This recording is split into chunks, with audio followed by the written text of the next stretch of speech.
Olá, amigo telespectador da Rede de TV Mais, TV Arte HD. Sejam bem-vindos. Está começando agora mais uma edição do Plantão de Notícias. E na sequência vocês conferem. Cessar fogo entre Israel e o Hezbollah tem primeiro dia de paz.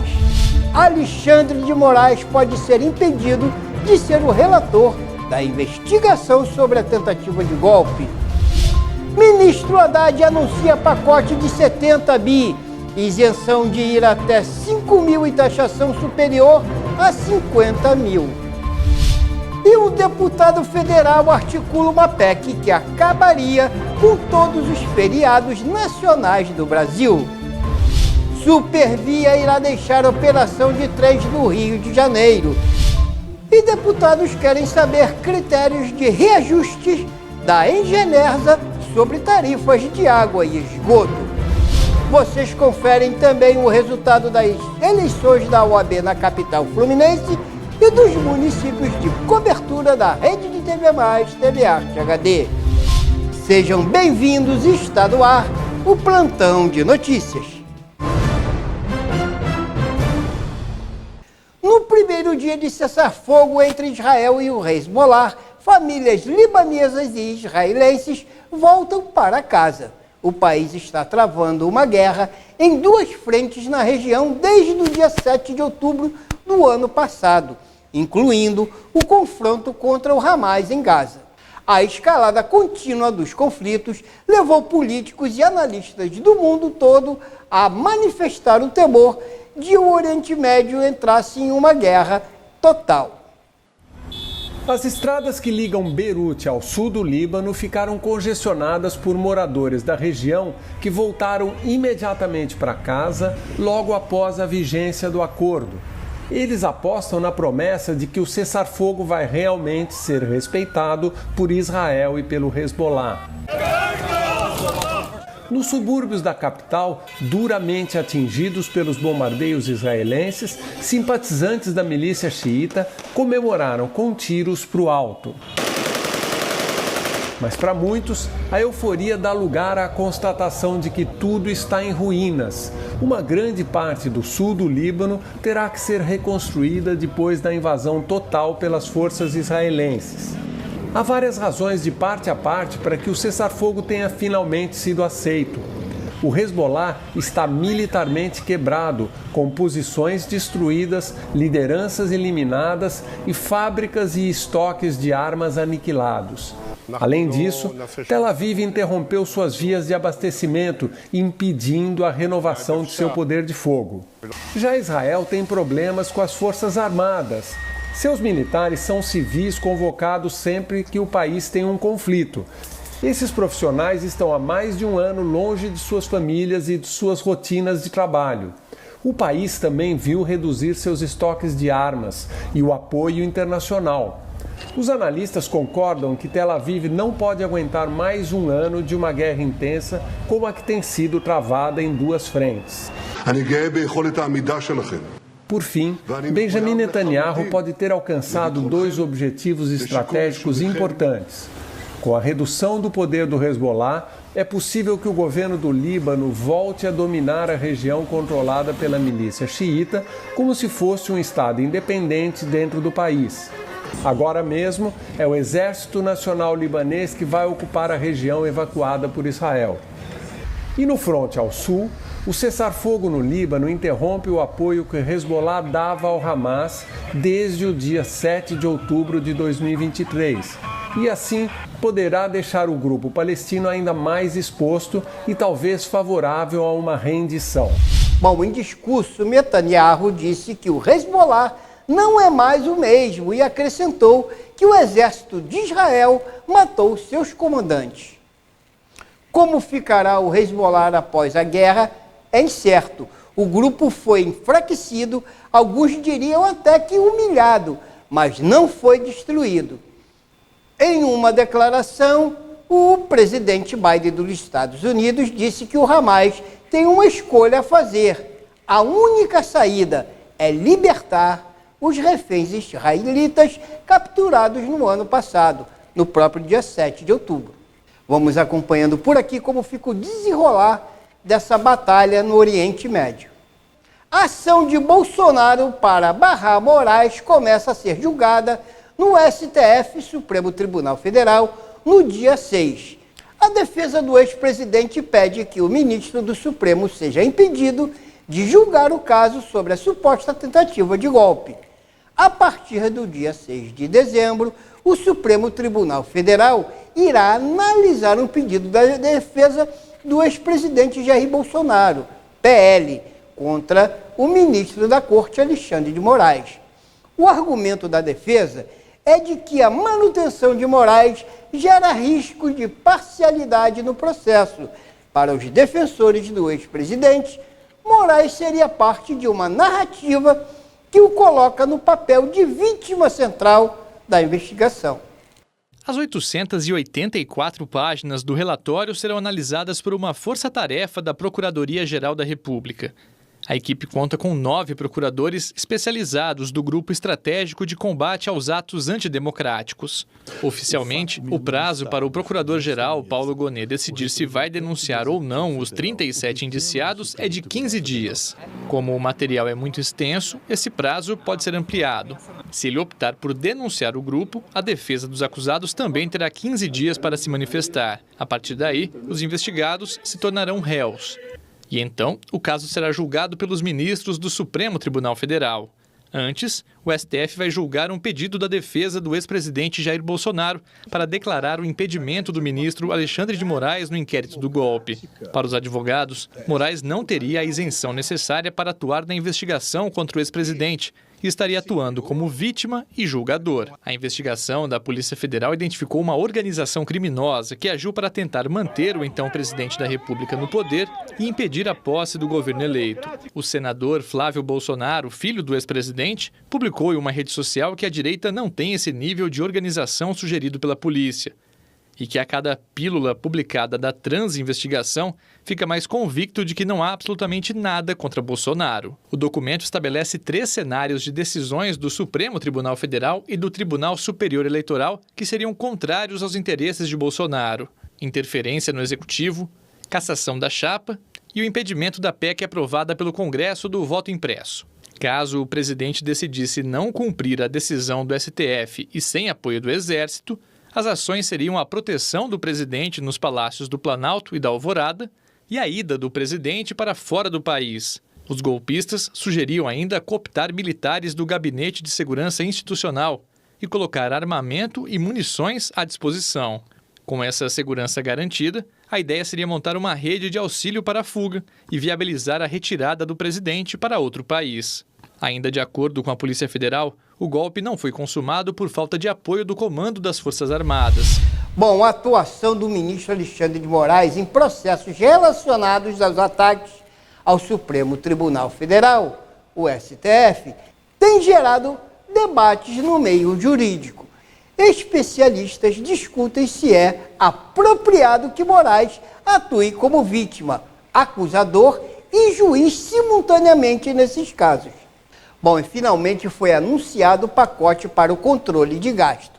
O ministro da Fazenda, Fernando Haddad, anunciou na noite desta quarta-feira, dia 27, um aguardado conjunto de medidas para o controle de gastos, que é uma das promessas de campanha do presidente Luiz Inácio Lula da Silva, do PT, a isenção do imposto de renda do IR aos contribuintes que ganham até R$5 mil por mês. Fernando Haddad fez um pronunciamento de pouco mais de 7 minutos em cadeia de rádio e televisão. Honrando os compromissos assumidos pelo presidente Lula, com a aprovação da reforma da renda, uma parte importante da classe média, que ganha até R$5 mil por mês, não pagará mais imposto de renda. A nova medida não trará impacto fiscal, ou seja, não aumentará os gastos do governo. Porque quem tem renda superior a R$50 mil por mês pagará um pouco mais. O ministro da Fazenda adiantou ainda as medidas do pacote de corte de gastos do governo. E com as novas regras propostas, o salário mínimo continuará subindo acima da inflação, de forma sustentável e dentro da nova regra fiscal. Para garantir que as políticas públicas cheguem a quem realmente necessita, nós vamos aperfeiçoar os mecanismos de controle que foram desmontados no período anterior. Fraudes e distorções atrasam o atendimento a quem mais precisa. Para as aposentadorias militares, nós vamos promover mais igualdade, com a instituição de uma idade mínima para a reserva e a limitação de transferência de pensões, além de outros ajustes. Essas medidas que mencionei vão gerar uma economia de 70 bilhões de reais nos próximos 2 anos. O presidente Lula e o ministro Fernando Haddad apresentaram hoje no Palácio do Planalto o texto final do pacote em reunião esta tarde com os presidentes da Câmara, Arthur Lira, e do Senado, Rodrigo Pacheco. As medidas vão ser encaminhadas ao Congresso por meio de proposta de emenda constitucional e projeto de lei complementar. E essa agora é uma notícia daquelas de matar. Preste atenção. Um deputado quer acabar com os feriados no Brasil. O deputado federal Marcos Paulo, do PL do Mato Grosso do Sul, está articulando uma PEC, uma proposta de emenda à Constituição, que transfere todos os feriados nacionais para os domingos da semana, em que eles concorram, ou seja, extinguindo o feriado como dia de descanso. Agora, preste atenção, a explicação do político é de que é necessário aumentar a competitividade econômica do Brasil no cenário mundial. Essa proposta ela surge em meio à polêmica do fim da escala de trabalho 6x1, além de ocorrer justamente no ano em que os brasileiros tiveram 10 feriados nacionais, ou seja, 10 dias de folga no final de semana. O deputado quer acabar com os feriados e se justifica. Não é grátis. Assista. Esse vai ser o último vídeo sobre o tema, tá? Porque cansa, você fica repetindo sempre as mesmas coisas, e como é um pessoal que não é meu público, não é meu eleitor, o pessoal tem dificuldade de entender esses conceitos de economia que o pessoal que está acostumado a me seguir aqui já entende com uma certa facilidade. A questão é a seguinte, gente, todo feriado, ele não é grátis, ele custa, tá? Ele tem um custo. A Federação das Indústrias do Rio de Janeiro estima que esse custo fique em torno de 60 bilhões, tá? Em algumas outras estimativas você encontra até 4,5% do PIB desse custo. E aí eu te pergunto, para quem você acha que fica esse custo? Quem que banca esse custo? Sim, é você, somos nós, é quem trabalha, quem paga imposto. O trabalhador, ele arca com o custo de cada descanso remunerado, seja em forma de feriado ou qualquer outro jeito.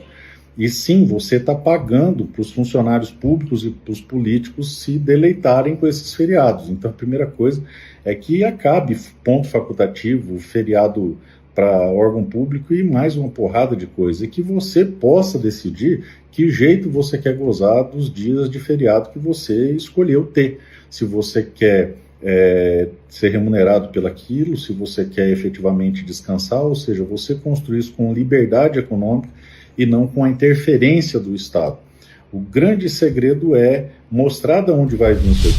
Bom, imagino os senhores que no vídeo de 1 minuto e 30 segundos, o deputado já reclama de cansaço por repetir as mesmas coisas. Um dia de feriado talvez seria o ideal para o deputado descansar dessa fadiga. O que vocês acham? Pelo Instagram, o deputado declara que a criação da PEC é fake news. Acompanhe. Isso é mentira, isso é fake news. Você que é novo aqui, com certeza veio porque viu na imprensa que eu sou autor de uma PEC para acabar com os feriados. Pois é, perdeu a viagem, é fake news, essa PEC não existe, tá? Pode pesquisar, assim como também é fake news que eu nomeei o meu irmão para dirigente do PL. É só você entrar no site do TSE ou do TRE, tá? Todos os dirigentes do PL ficam registrados lá. E meu irmão nunca foi dirigente de coisa nenhuma. Falaram ainda que ele ganhava 40 mil reais para ser dirigente do PL. Então, sempre quando você vê uma notícia envolvendo o meu nome, é bem provável que por conta de eu ser conservador, de eu ser de direita, de eu ser apoiador do presidente Bolsonaro, que essa notícia seja falsa, tá? É o assassinato de reputações decorrente das fake news. Então, se você quiser saber o que realmente está acontecendo, na verdade, cola aqui no meu perfil. A última agora é que, em reação à PEC do 6x1, eu fiz uma PEC para acabar com os feriados. Bom, então vocês têm 2 gravações de vídeos aí, uma em que ele afirma a PEC e na outra, no Instagram, na sua rede social, de que se trata de fake news. Pesquisamos e até agora não chegamos a uma conclusão. O deputado poderia, numa terceira explicação, postar um vídeo nas redes sociais explicando aí se é fake news, se não é, aonde ele quis chegar com essa PEC. E nós vamos agora de notícias locais. Deputados querem saber critérios de reajustes da Engenersa sobre tarifas de água e esgoto. Dilma Beck traz os detalhes da matéria. A Comissão de Saneamento Ambiental da Assembleia Legislativa do Estado do Rio de Janeiro, ALERJ, cobrou nesta quarta-feira, dia 27 de novembro, durante reunião extraordinária no Palácio Tiradentes, maior transparência da Agência Reguladora de Energia e Saneamento Básico, Agenersa, na divulgação dos critérios utilizados para os reajustes das tarifas de água e esgoto no Estado. A Comissão de Saneamento da ALERJ pode acionar a Justiça caso encontre alguma inconsistência na memória de cálculo do reajuste tarifário de água e esgoto previsto para dezembro. A informação foi dada pelo presidente da comissão, deputado Jari Oliveira, na audiência pública desta quarta-feira no Palácio Tiradentes. De acordo com o parlamentar, a comissão ainda não havia conseguido acessar o processo que trata do reajuste nas contas de água e esgoto. E como a Agenersa só liberou essas informações durante a reunião, os parlamentares solicitaram o adiamento da reunião de homologação da agência para que pudessem analisar os dados primeiro. Segundo Jari, caso a homologação ocorra e eles encontrem alguma discordância nos cálculos, a comissão deve acionar a Justiça para revisão. Nossa equipe técnica tentou entrar no site da Agenersa para poder ter acesso à memória de cálculo, está lá com cadeado. Cadê a transparência? É inadmissível isso. Então, durante a reunião, recebi notícia que estava aberto o cadeado, abriram o cadeado. Ou seja, a memória de cálculo está lá para ter acesso. Se essa reunião de hoje, da homologação, não for cancelada, nós vamos pegar a memória de cálculo, avaliar, e se tiver alguma coisa que a gente entenda que não está de acordo, nós vamos judicializar. Essa vai ser a função e o papel da comissão. E o governo assina um acordo para iniciar a transição que promete reformular o transporte ferroviário no Estado. O governo do Estado assina um acordo com a Supervia para a transição da operação de trens urbanos.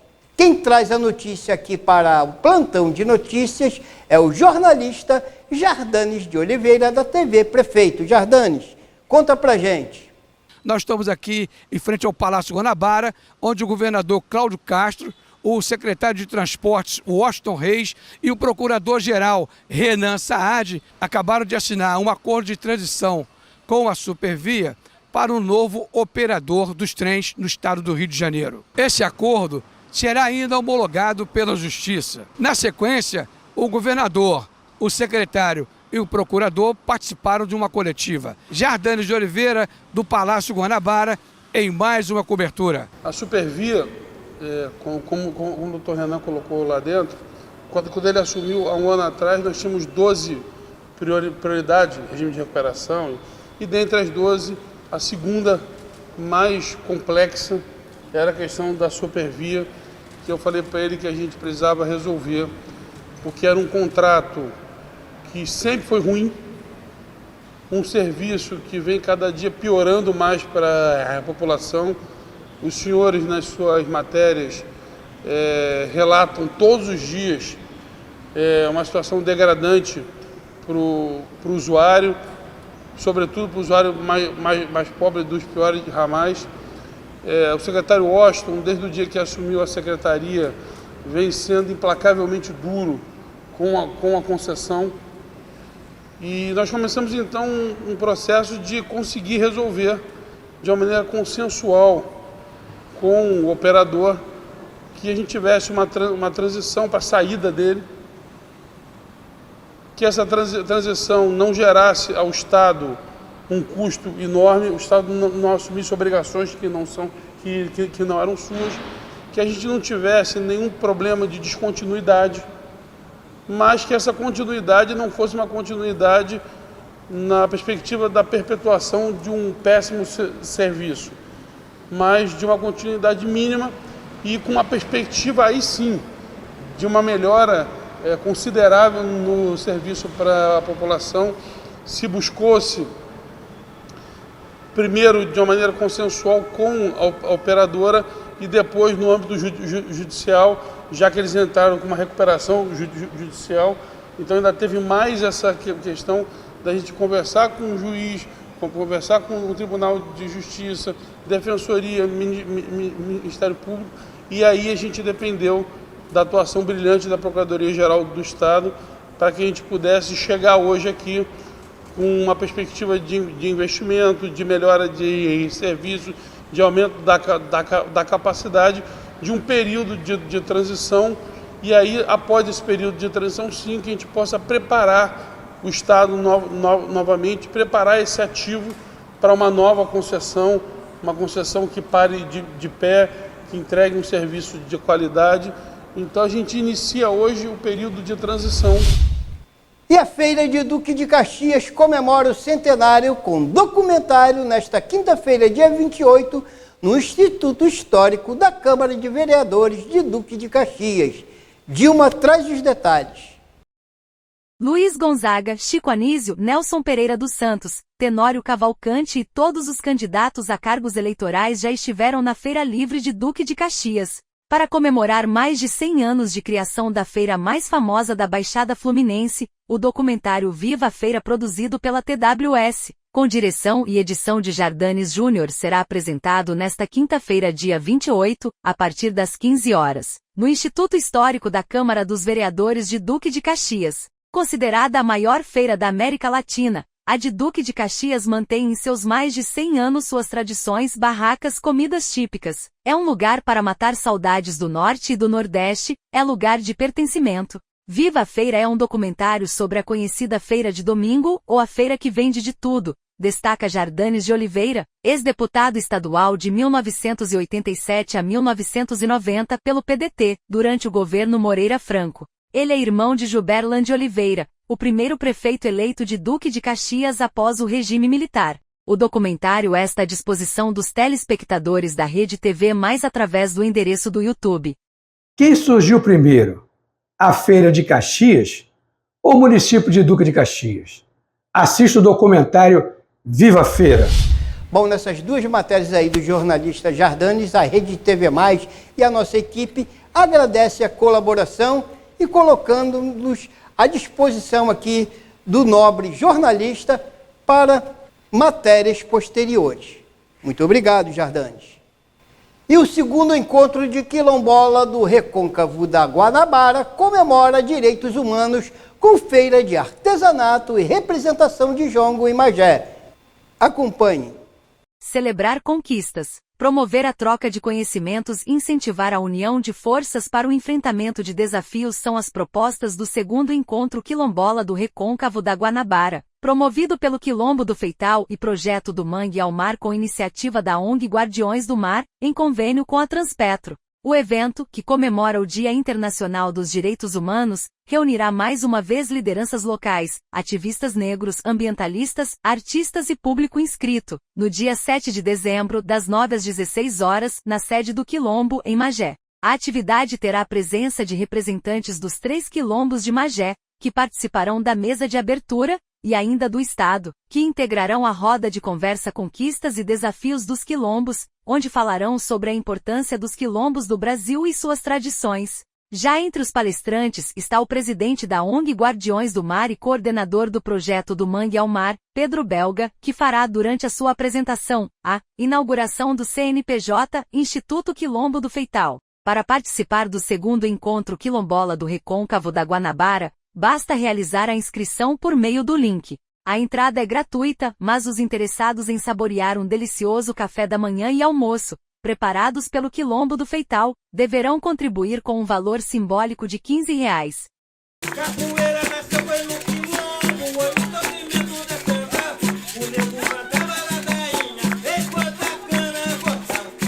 O Brasil não contou a sua história, né?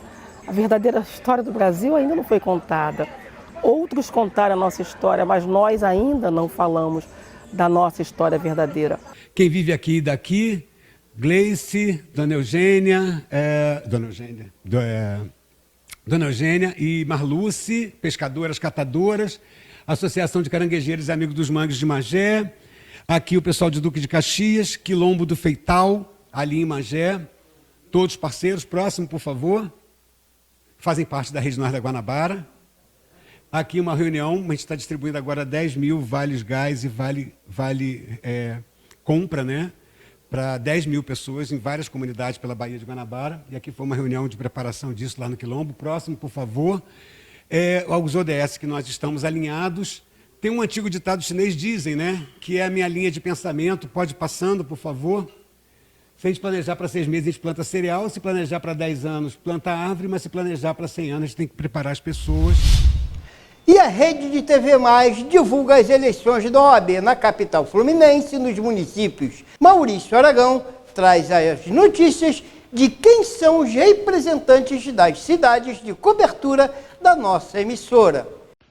Meu amigo Antônio Alexandre, a semana começou com eleição nas subseções da Ordem dos Advogados do Brasil no estado do Rio de Janeiro.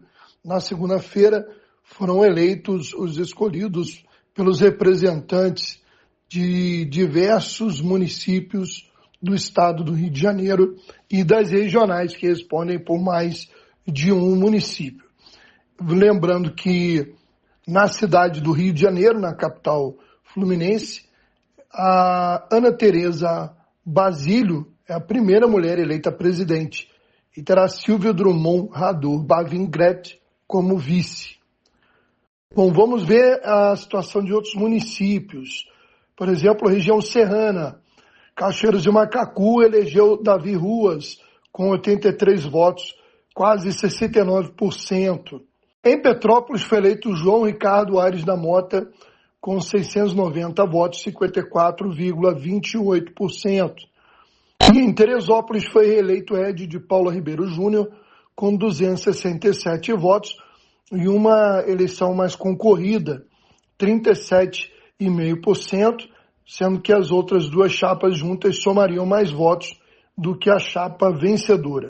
Falando agora da Baixada Litorânea, trazendo o resultado de pelo menos 2 municípios, um deles Rio das Ostras, onde Michele Mansur foi eleita com 200 votos, 82,3%. E em Casimiro de Abreu, a advogada Alessandra Batista, com 58 votos, 86,56%. Em Cachoeiras de Macacu, por exemplo, foi reeleito David Ruas com 83 votos, quase 69% dos votos. Ele aparece na imagem numa visita de Ana Tereza Basílio ao município de Cachoeiras ao lado do prefeito Rafael Miranda. Por fim, a gente informa que Paulo Dutra foi reeleito presidente da subseção do OAB em Magé e o advogado Wagner Botelho também reeleito em Duque de Caxias. Desta forma, terminamos mais uma edição do Plantão de Notícias, agradecendo a todos vocês que nos acompanham através do canal 57 da Rede Sumicity, das nossas plataformas, das redes sociais e a nossa equipe técnica sempre aqui de plantão, fazendo o noticiário das nossas cidades. Tenham todos um excelente final de semana e marcamos encontro até a próxima edição. Muito obrigado e até lá!